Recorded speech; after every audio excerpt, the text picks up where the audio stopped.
onye ọmata Chukwu na mmanụ nweze onye amaguzo obodo eze haba ikilikisam kọsọkọsọkọ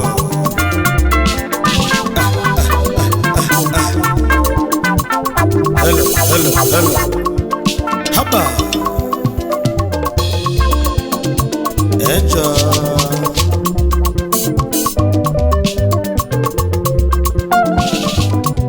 anyị ya aga n'iru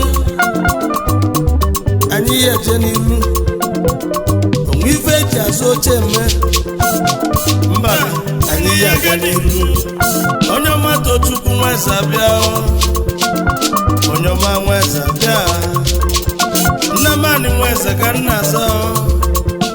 Ọchịmeleze bụ onye Nsụka Chief Oliver Chibika Yoko bịa mekene yo happy birthday to you my dear oh my dear oyimu happy birthday Chukwu kwugo n'isi ya ihe aga n'iru solo onye ilo ma solo onye ilo onwe ife eji azụ oche eme mgbasa mwekene inegwu ọma haba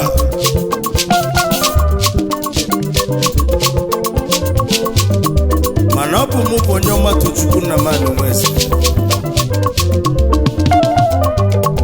nnụnụ Chukwu bi n'ọzara onye ndị mozi na-agwa okwu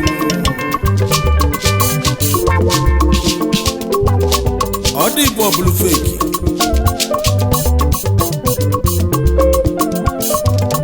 ọ dị Igbo akantafiti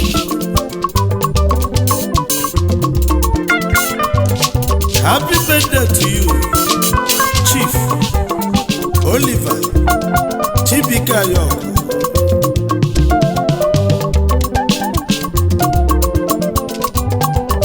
Ọchịmeleze na Nsụka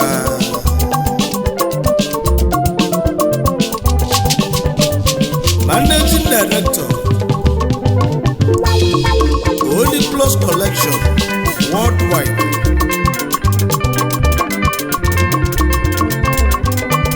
Odogwu na Tanzania Ọchịmeleze na Mozambique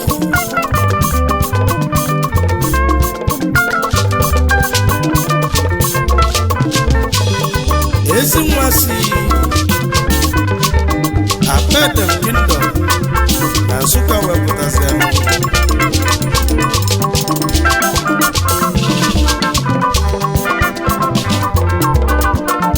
onye ọma na ihe dịka Chinechi adagwa happy birthday to you once again my brother Agwelisi for you oya baliyo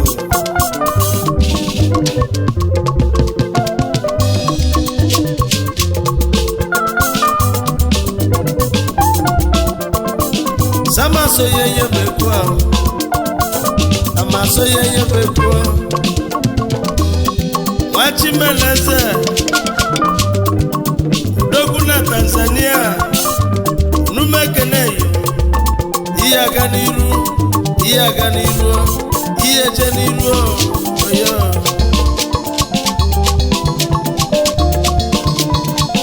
sama so yeye bekwa ama so yeye bekwa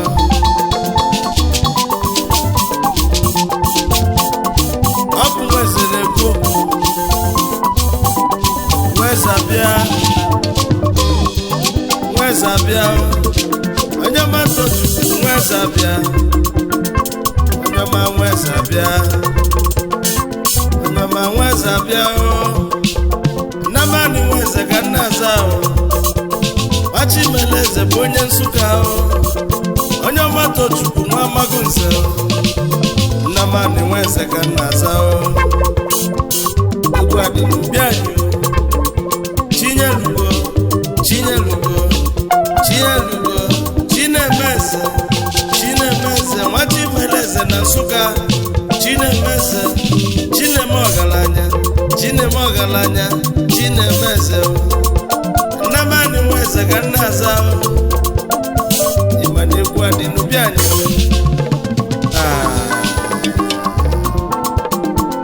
wele ejenu